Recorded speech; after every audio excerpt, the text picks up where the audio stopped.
This is just a sample of the audiobook.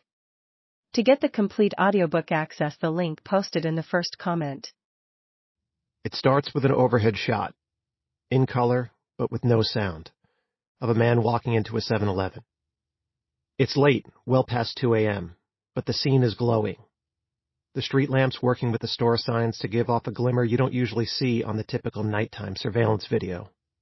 The nearby bars, Henry's, O'Callahan's, Howl at the Moon, and Mother Hubbard's, are well beyond last call, and the street is a mix of those who don't want the night to end and those for whom the day is just beginning. As bright as the street is, your eyes squint as the video quickly switches to the glaring whiteness of the store's interior. Inside, you see the back of a well-dressed man with close-cropped hair standing at the counter, purchasing what looks like a bag of chips from the clerk. He motions to the customer to his left, and we see his face. He is handsome, but his eyes are tired, presumably from a long evening. He turns back to the clerk, completes the transaction, and walks out of the store and into the night. The video then cuts to an overhead shot of the sidewalk, where a man wearing a green hoodie opens the door to the 7-Eleven. He is a big man, but you can't make out his face.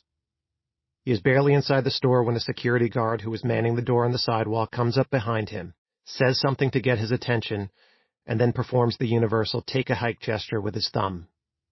The man in the green hoodie does an about-face and skulks back to the sidewalk.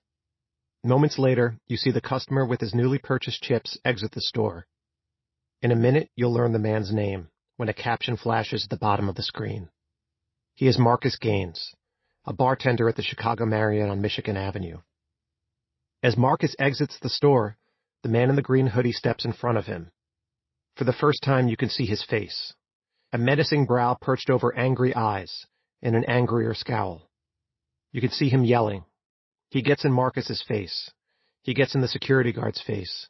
He gets back into Marcus's face. Marcus turns his palms up as if to say, "Why are you so mad?" and then tries to walk away. The man in the green hoodie follows him.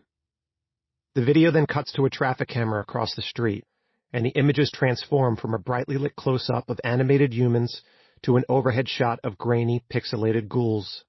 But you can still make out Marcus and the man in the green hoodie. You watch Marcus walking quickly towards the crosswalk, walking away from the confrontation like everyone tells you to do. Just walk away. But the man in the green hoodie pursues him. Marcus's walk turns into a run. He takes 3 strides and then for some reason turns back around to face his pursuer. The man in the green hoodie hits him in the head with a crushing right hook, sending his body backward into the crosswalk. Marcus is crumpled and unconscious before he hits the ground. As he lies on the pavement, 2 figures run into the frame for the opposite end of the street.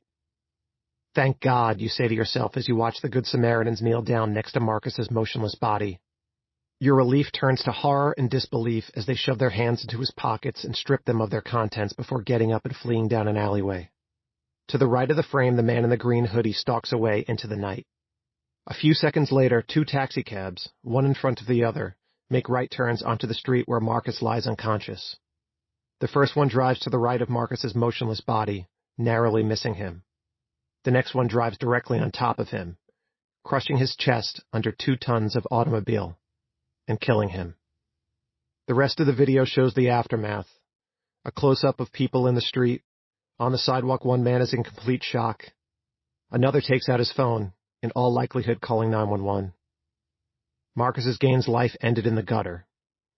No one helped him until it was too late. Until they had to instruct the taxi driver to back up his car, slowly removing the front tires from on top of his body.